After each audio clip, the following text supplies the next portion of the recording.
bien, mesdames et messieurs, bonjour, merci une fois de plus encore pour votre fidélité à cette chaîne de télévision Congo Succès Télévision.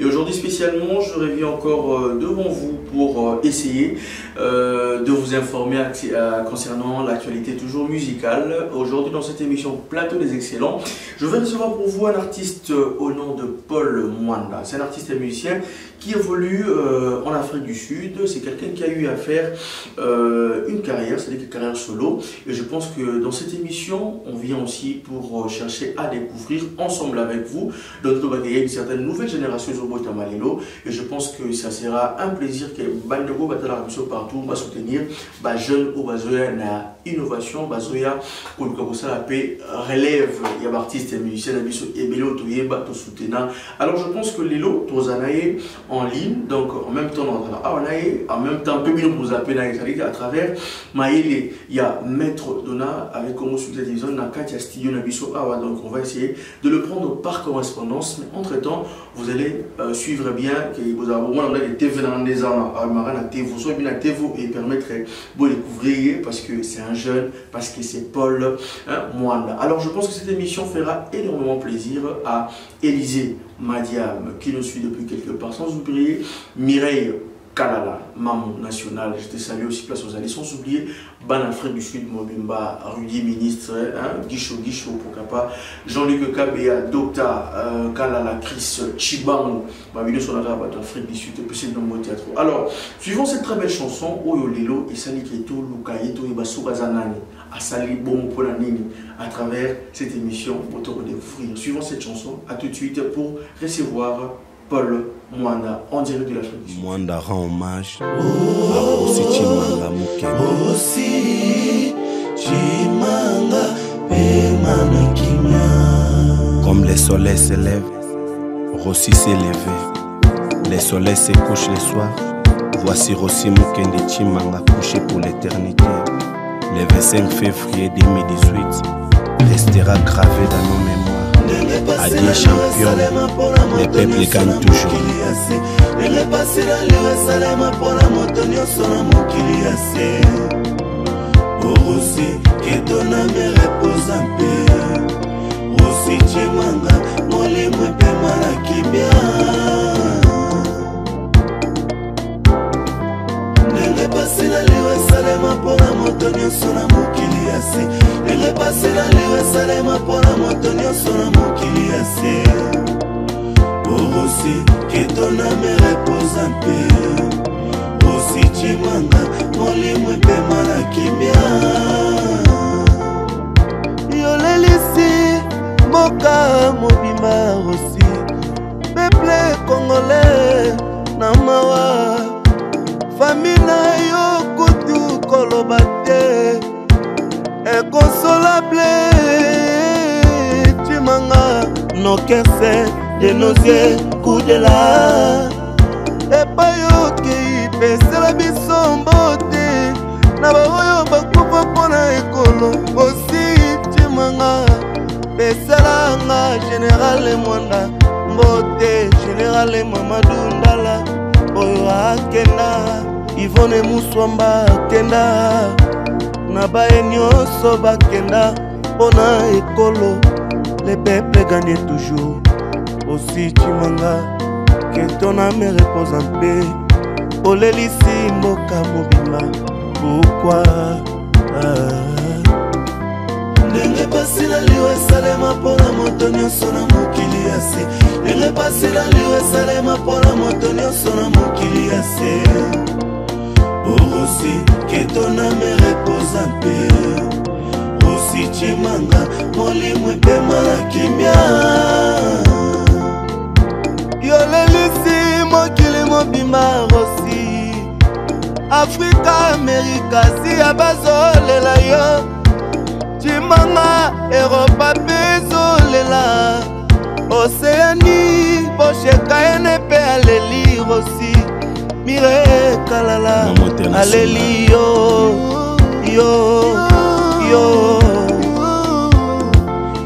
Keli Chimanga azolela papa. Madame Igete aleli mobali na ye. Papa Chimanga aleli ye mwana. wana akei motako akozonga lisusu te champion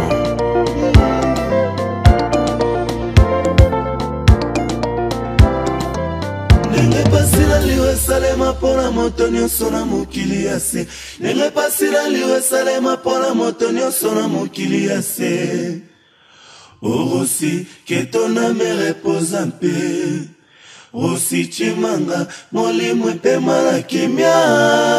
les peuples gagnent toujours.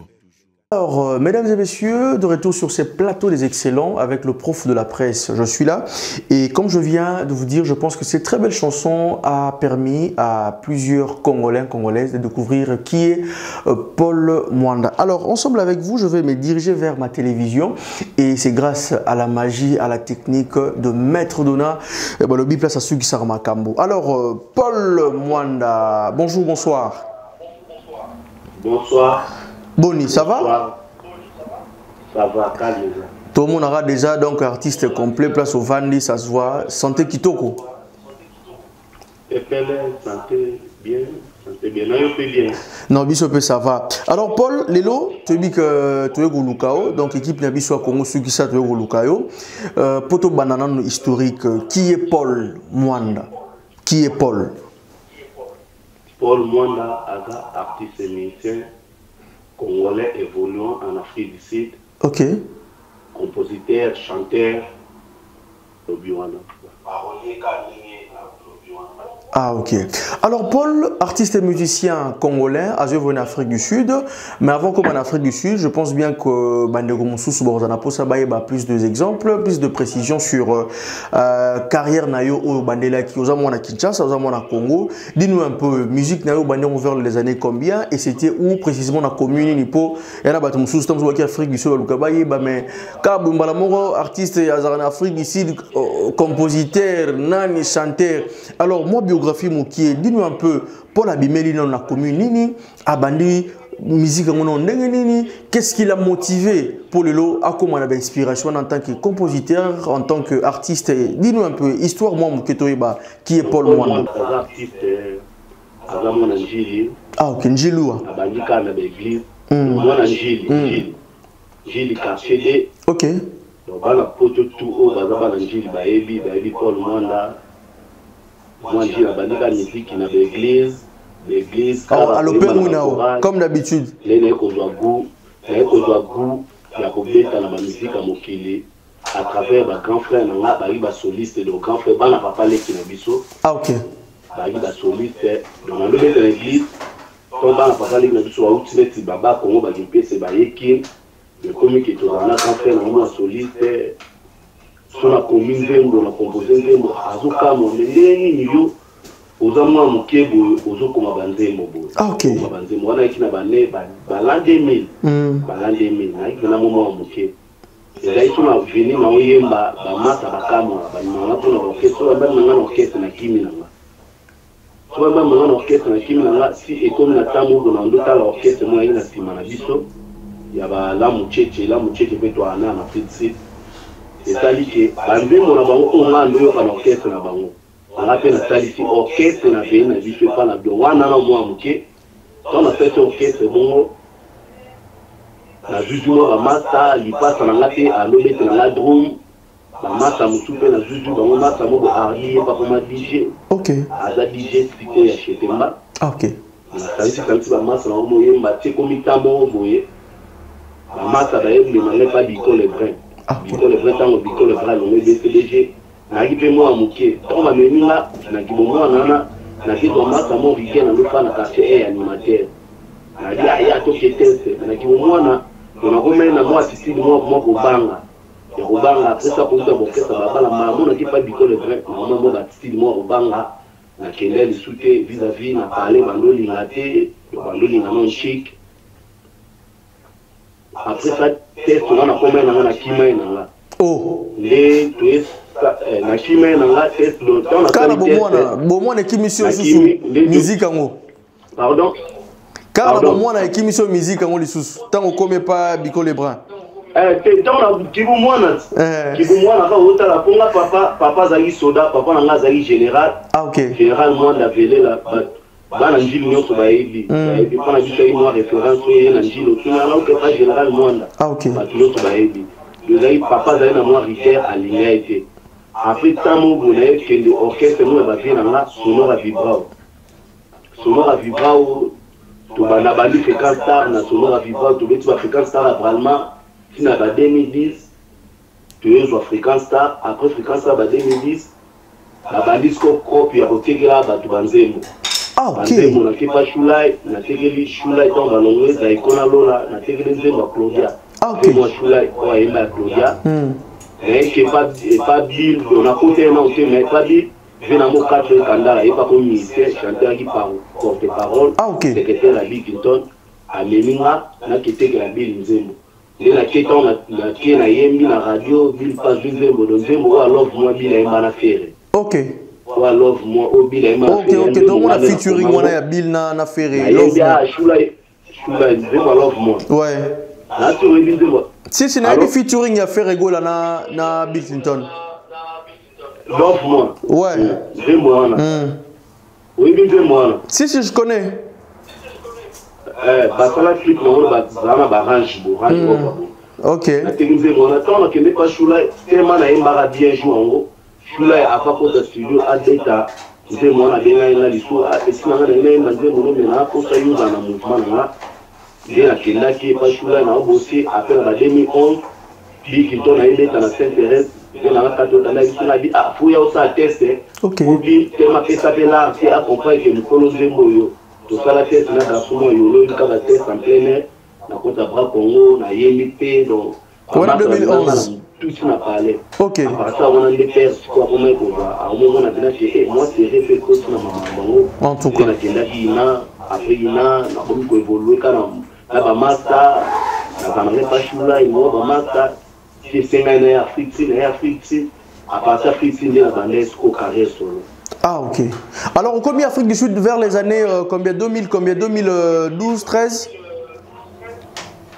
Bon ko banana peut-être na podium et banana ba 2000 ba 2010 oui ma pénal ba liboso na micro ba 2010. D'accord. Alors arrivé na yo na to qui parcours na yo bien je pense que na Congo Sukisa Batoubazo attend à découvrir qui est Paul Mwanda. Je pense que tu as un meilleur parcours. Ça montre que non, tu as aussi de l'avenir par rapport déjà.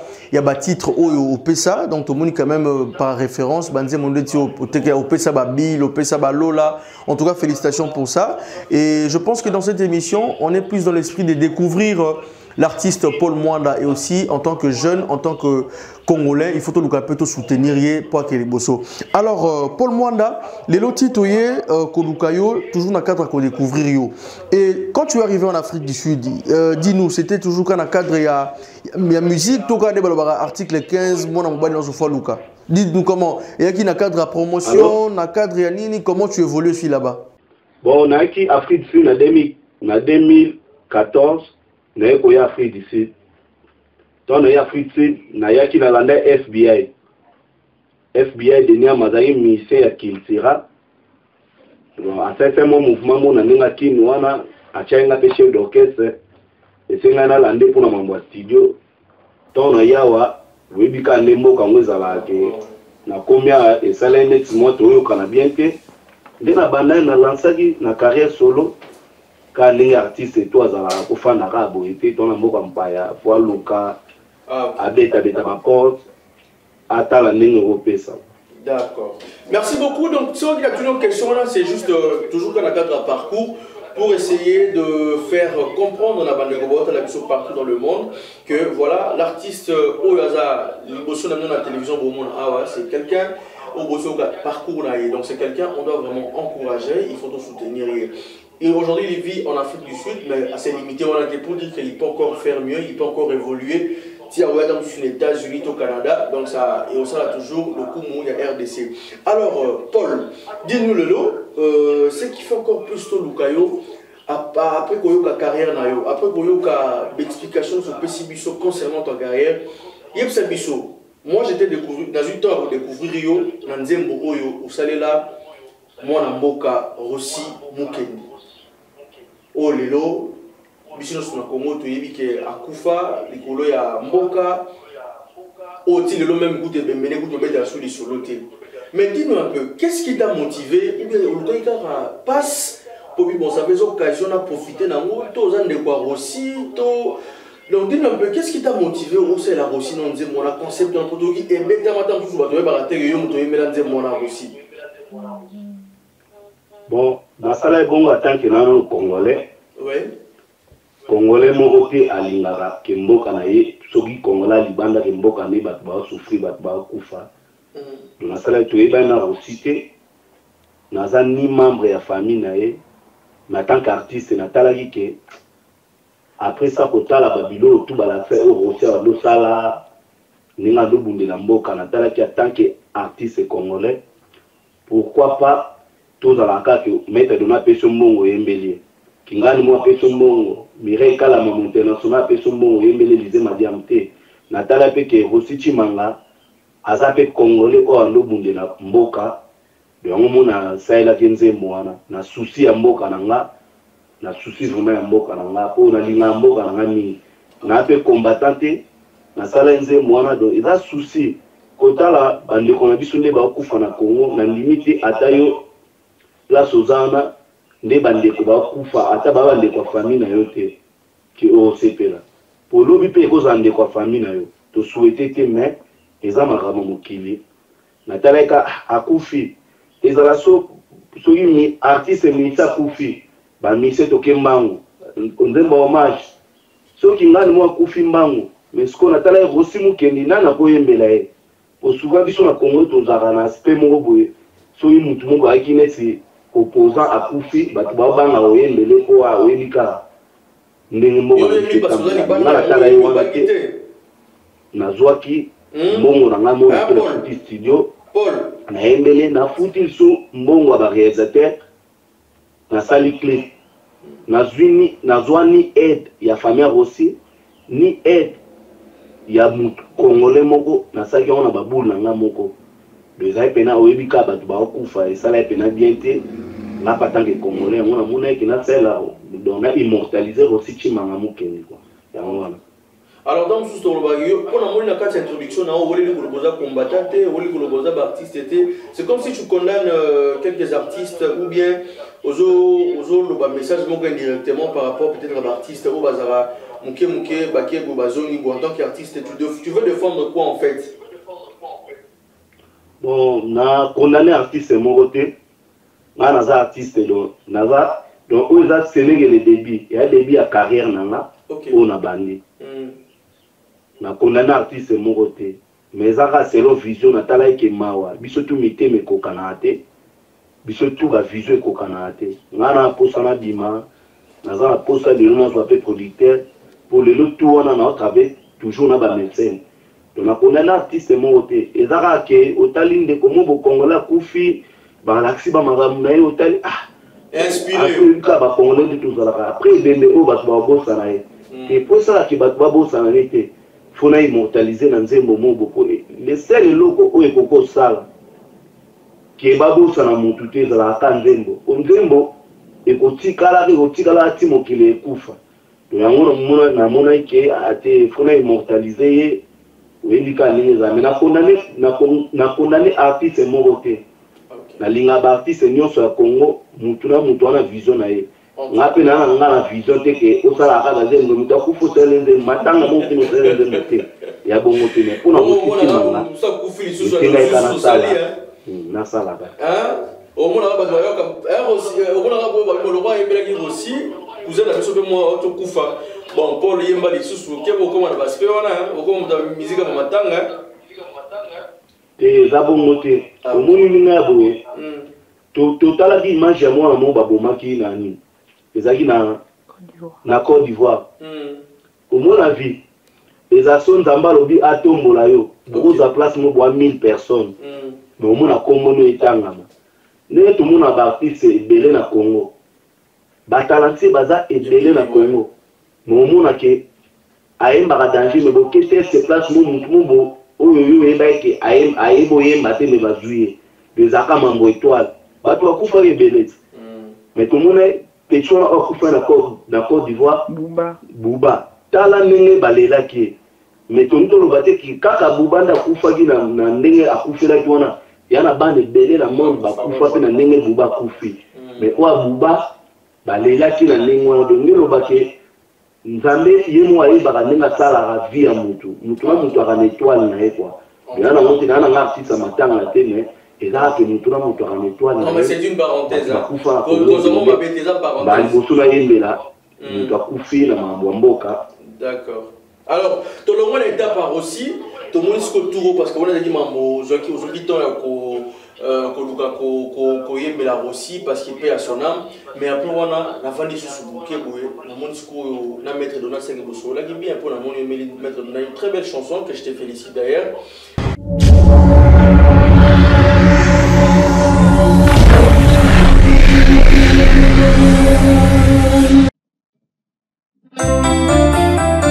Porsche un new modèle, immortalise Maître Dona, Congo Sukisa TV.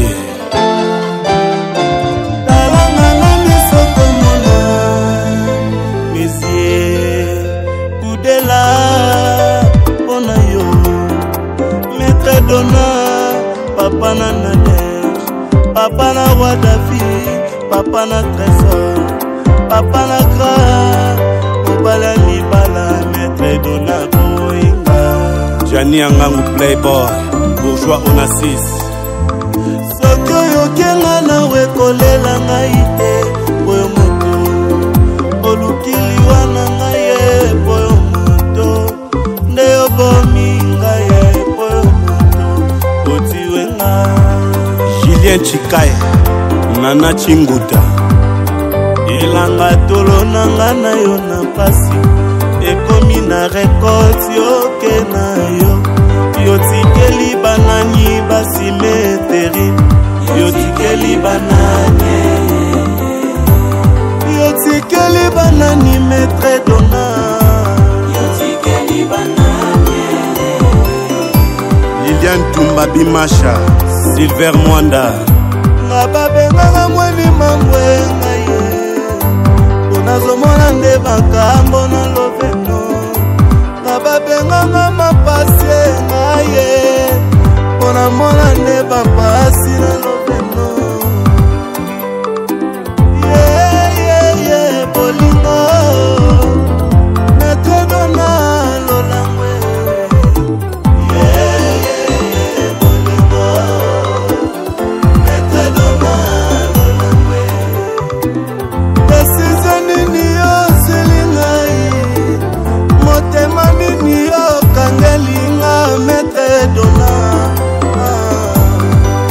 Kuna boboti na ye mwana mwasi, mwana tozalaki koluka tobotanga na yo. Oh Maître Dona, ilanga tolonanga na yo na pasi, ekomi na rekote yoke na yo. Yotikeli banani basimeteri, yotikeli banani,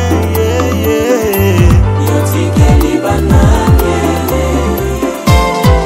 Élysée Dichoueme, maman sociale, Motema Edi Dichoueme, VIP. Moni Makambo Maître Dona Sali. Maître Dona Boinga, papa ya bana, mama bota Dona, ebi kogota, abota mobali kitoko, papa ya bana nanga, monelanga, nazananga ya yoye, jolie grâce la belle, Élysée Madiame, mama bibiche, Cantona Fracance, Guido Kembo Machuda. bolingo pasi mingi na motema, kozanga yo Maître Dona na binanga, ezali liwa ya ndambwe, pakozonga, soki ozongi te nga wase kolela, maina miso ekokauka te, ino mokolo kozonga, azongelanga ye, miro ekala na mamwetela sola yebisa Dona, azongelanga, nasili nzoto na makanisi sekolela bolingo na ye sekolela yungese baforme mokumba ya bolingo kilo eleki namemi kilo na moto na chaki kata te o yango nakomi koniokwama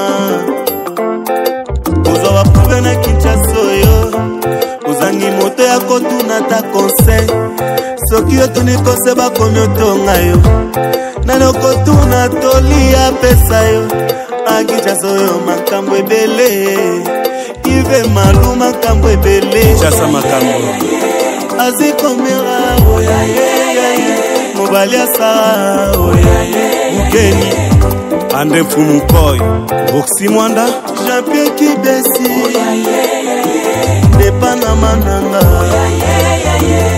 Dido Chombi Vaneke Miele Elvi Bandwenga soki donatiki na kokufe soka boinga prima na kokatwe sokozongi te kala na kokufe akoni nzoto nakomi na basi adozongelanga ko papa atekasio kalala Lova Kanza asara kabala motema lui adozonga ko nakokufe nimuna mama nimuna nakokatwa inakosila nzoto tala ndenge nakonde basekisekinga vrema batongitonginga grâce à Mwanda kisongisongi mpe ya Kinshasa oyo batokutu babona bango kolale makambo na bango kaka maître dona bakomonengunanga enguna alumuna mama timugina etimugina yaya mona mama timugina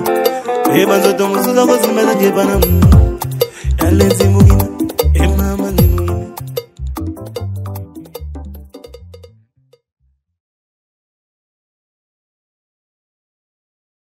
En tout cas, il y a ce maître Dona. Comment qu'est-ce qui t'a poussé ce qu'on y a maître Dona? Bon, maître Dona a un grand frère Moboye. A bien mais pas là. Ah ok. En plus, nous avons travaillé pour une producteur. Ok. Nous avons travaillé toujours dans la médecine. Maître Dona, malgré Aza journaliste, malgré la fonction de l'Union, mais quand même Aza Moutoumoro Boye, Aza na souci tant Ayoka Kinga, na ba Ouya Salelinga, na mona on a des biens zembo, Aza Moutoumoro ana souci carrière nanga, évolution nanga, au moni lelo na mboka na biso Congo ba producteur vraiment ba aliso mingi te. Mais kozana ba tous les maîtres de notre soki koana bango ata 10 et bango bien et dans le fait Nazolando soko kozana ba tout le monde va mettre de wana bango 10 kaka et bango bien au monde lelo et comme le monde moboye donc mamuto comme les cas les réseaux sociaux mais le moment te koza ke o sali bon maman o sali le moi muke et comme lelo o kanga photo bo au monde yo eba été comme na réseaux sociaux et comme mettre donner na telle parce que aza pe médecin malgré ba fonction oyo yebeli so ka bombe la yo yeba ke aza médecin quand ba médecin tout bazalaka atali ke petit na ngwa oyeba bien petit na ngwa aza artiste bien te na chamo makambu pour yebi apesa makambu ka ndenge zala. En tout cas. Alors, merci beaucoup pour la réponse. Non, je pense que permettre Batou, dans cette émission où il y a plateau des excellents, va découvrir qui est Paul Mwanda. Alors, je pense bien que, chers téléspectateurs, vous nous suivez partout. Donc, la chanson où Paul Ayembeli, ils sont découverts à travers Nzembo aussi, puis ils ont découvert à travers Nzembo Maître Dona. Mais cette fois-ci, je pense que Toronto Gato découvre toute la facette cachée Moussoussou. Alors, je pense que cette fois-ci, pour te comprendre, et l'homo, Nabandego Baota Nabiso, Paul, dis-nous sur quoi tu es à quel niveau, bien que le lobby qu'on a la producteur, bien qu'on a un travail dans la médecine. C'est quoi sur le projet où on a mis tout le bâtiment, voilà. Paul Azan a projet mon cours, Azan a album, Azan a single, Azan préparé. Ok, on s'appelle que Batou Yamawa. Au Batou la Bisso Lelo, c'est-à-dire que chose à Moutamawa. Le numéro sera affiché de Paul sera affiché, le numéro de Maître Dona sera affiché. Je pense que ça sera l'occasion de soutenir cet artiste dans le lobby.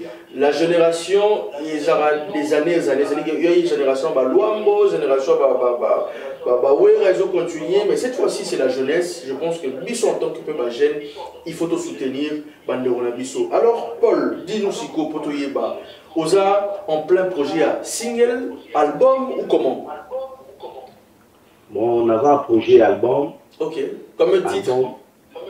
On avait un projet album. Album, on avait son étudié titre. On a un projet dans la banda 2014. Voilà. 2014, on a décembre. Donc, so bato akota YouTube bamona ba image na mutu ya studio ezaki banda 2014. Donc projet na banango banda 2014 comme album eza one way.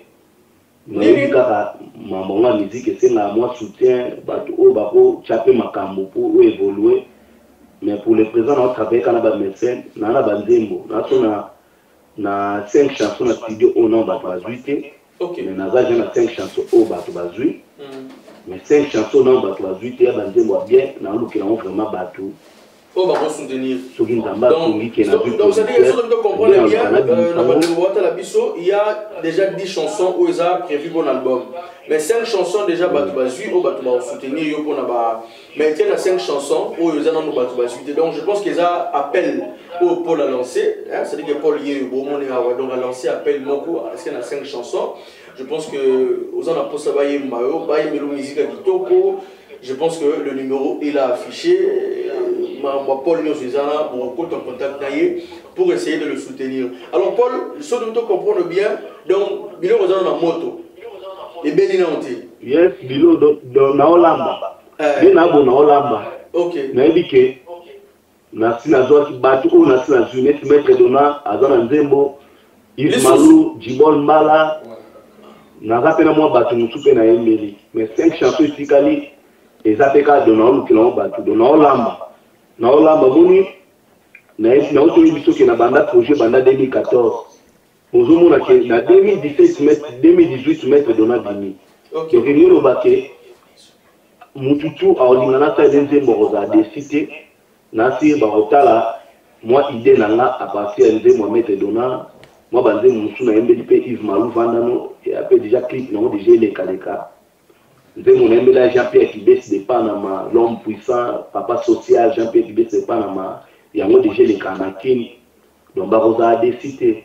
Parce que dans le flet, je suis un moulay, mais dans le cas il y a un producteur à Zate. Et tout le monde qui est producteur, tu vas comprendre. Et aussi, malembe na bunda kaka na ba médecin nga o amawa ba Dikomera de Genève ba Jean-Pierre Dibet de Panama ba Djibol Mbala Mesele Noir ba Mireille Kala ma international donc ba maître dona na zo bunda kaka mais je pense que le message est commis ba toi pe sans la confiance ou pas na posa nzembo aya azandembo a hésité hésité à la décider quoi à décider. Je pense que déjà na lobby que album na soki bini ndeko changer son nini to betaka musique ba vena biso ba jibe ba betaka ba vena biso ba fali ba betaka ba vena biso ba wera ba Koffi Olomide to betaka musique wana mais ba pe sans confiance donc elo on a apporté la musique à lelo ezaka caché na kinga. D'accord. Il y a aucun apporté. Voilà. Je pense que bien, ils ont déjà un bateau pour soutenir tel que est le garçon capable. Il y a un roluka, sans oublier de tout le temps. Mignonne, c'est la mignonne KBA. Il y a un occasion à chouchou, chouchou na bosangue, occasion pour yamoyo, tout le bateau Chapol Mabo, quoi qu'il y ait Bosso, Élysée Madiam, invité tout le monde sous une zembo. En tout cas, sans oublier, je pense que cette émission fera plaisir à Mireille Kalala, membre national, en tout cas, international, il y a international. Et sans oublier, de réunion sur l'Afrique du Sud, Ridi ministre, en tout cas, vous avez la pension montée, sans oublier Guicho, pourquoi pas penser à Chris Chibango, Afrique du Sud, Jean-Luc Kabea, en tout cas, il y a Binopé en Walla, et puis, Ban Afrique du Sud Mobimba, tout Chapol Maboko, Tarangamoro, tout ça la délégation, parce qu'il a dit que le président Elie Duchemé, Abigeda Zobongama, mettre dans notre en Afrique du Sud, Kalamingita, autant tout fin de l'année, pour tout biso Montoya, tout fin de Samakamouana. Mais je pense que si on peut retenir, le message est passé, tout soutenir, les numéros ils allons afficher. Alors, Paul, un dernier mot par rapport à la première fois dans la émission, il y a Plateau des Excellents, mais ça m'a la sous-caté parce qu'il y a une suite à la chanson Tikali. Un dernier message pour le Banabandero, ou la chanson à la Nolé. Le message, il y a sous-caté pour nous dire que il y a sous-caté, mais il y a les lots. Merci. Na personne merci d'Azoflex. Na pensé dans là. Na artiste mo boé. Na limité mais yo vraiment voulé. Aujourd'hui penata na union so pour ça dans l'émission. Merci vraiment. Na petit merci na maître Dona. Na petit merci na Mireille Kala maman international ou manager privé. Azala toujours aimé na pour na conseil. Na petit ba boss na biso tout ya Afrique du Sud. Pour moi biso ba congolais tout a muté à malamba ni maké place azala. Mais quand même là na moi grâce à l'Afrique du Sud bandima on a déjà on a laissé l'artiste oyo interpréter Koffi Olomide. Koffi Olomide do bande moto répétant Koffi Olomide a boyé. Na laissé l'artiste na petit poison Kasseré Kamote na petit Jimmy Bela Vitesse Adjobo na pesi Ali Bokuma Mungu Atobu na pesi donc tout bazalaka sans oublier celle des tours à Makosa tout son de olo yembe kakongo ya dilese ka Makosa bana chango album na bino one way na olambango na zolamba album na bino one way vous pouvez s'en confiance ndenge ba Jean-Pierre Kibesi de pana na pesi na confiance ndenge ba Ziko Mera de Genève ba pesi na confiance dans le fait oui papa alors oui moni elo mona ngana biso ngasko na mo chance mona album oyo bat ko musu na yembeli ba modo ya lingane mise musu te kanga oh ya solo allo oh na ba tuni ba Jean-Pierre Kibesi pana ba ko ngana yembeli to tali oyo karate yo ba ba mo kwa ba ngona timana nga ngana pena millionnaire mu tombo titre phare na yo ala ko qu'est-ce que ya la pena mo Makila peke tout un ango, net va mettre de main. Ana poussa bayen de l'état. Rien n'y a la poussa ya Paul Mwanda et Belaye. Belize m'a dit en bas, na poussa va tout souba boire à dans tika Paul Mwanda. Donc dans un fier vraiment pour Nayango. En tout cas. Ah peine à Djobu, toi peine à ba prétenir ba dit Chombo, ba Charles Chité, ba présent Bali, ba Aimé Kakongo, ba tout de haut le beau vent, tout de haut le beau vent. Toko salut beaucoup maman Djobu. Donc, mon monde entier va faire la chance. On a décidé, mais dans le fait, Mbappé. Si, bien sûr.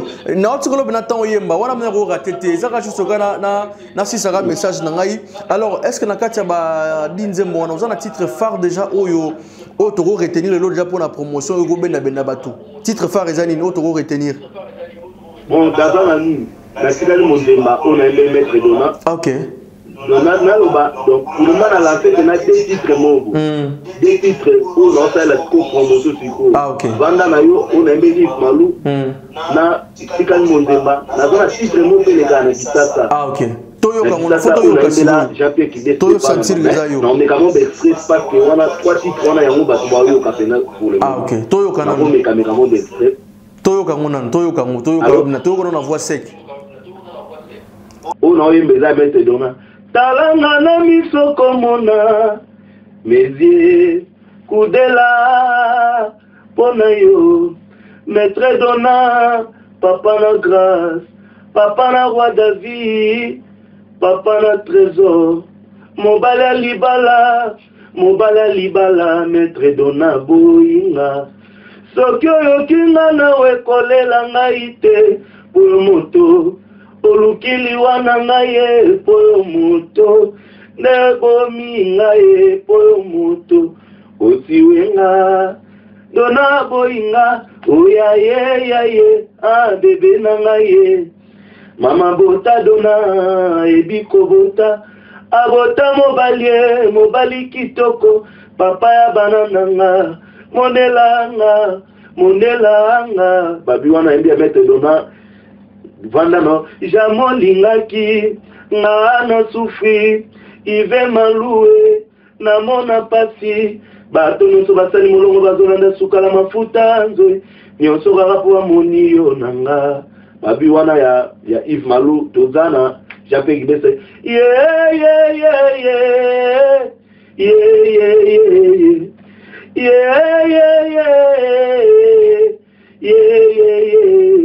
bolingo nanga na bomba na motema nani atindoli pe apikoli yango Jean-Pierre nanga lelisinga boy wana babi ya Jean-Pierre Kibese de Panama na sukika wana peneza ba titre oyo ezoleka déjà Nakin, donc les Kaleka déjà banzembo ya mwana. Merci beaucoup. Merci beaucoup. Je pense que Tozu Penatan il y a redécouvrir et l'été à Bieza. Voilà. Allô? Oui, Nazo Kayo.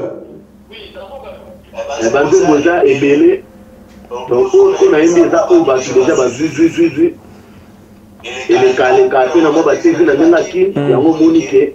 Na meki moko flasher. Ça allait bien. Félicitations. On a décidé, voilà. On va faire ma chance. Élisée Madiam, et ça m'a porte qu'à une chance. Merci.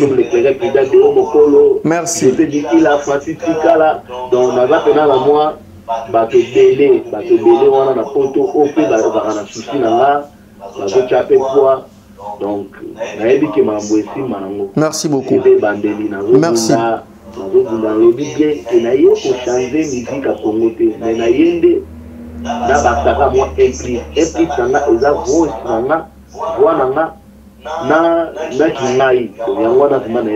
D'accord.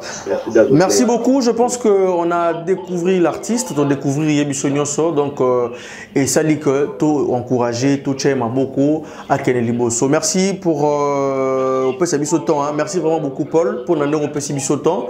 En tout cas Keneli Bosso, je pense que prochainement Toria les sous le coupeau so là. Merci beaucoup. Merci. D'accord.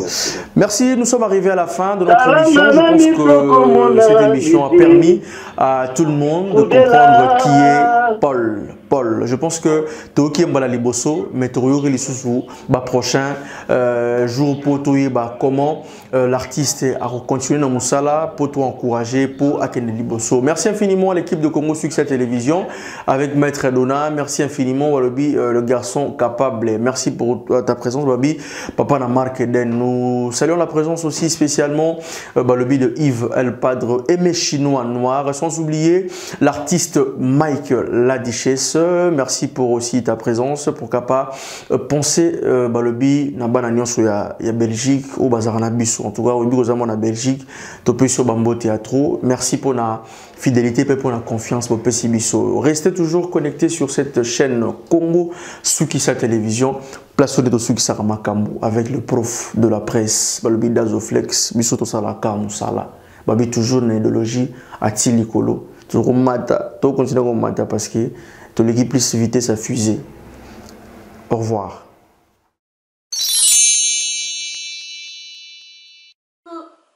Coucou, c'est Nathalie Makoma. Promo sur CPLA TV. CPLA TV Box est commis à 55 livres. Et encore plus, 10 jours gratuits. Et encore 15 livres par mois. Abonnement dans CPLA TV. Oh mon Dieu. En profiter, boya parce que promotion awa ezaline kopé la moto. CPLA TV, wow, it's the best. Nathalie Makoma, à bientôt.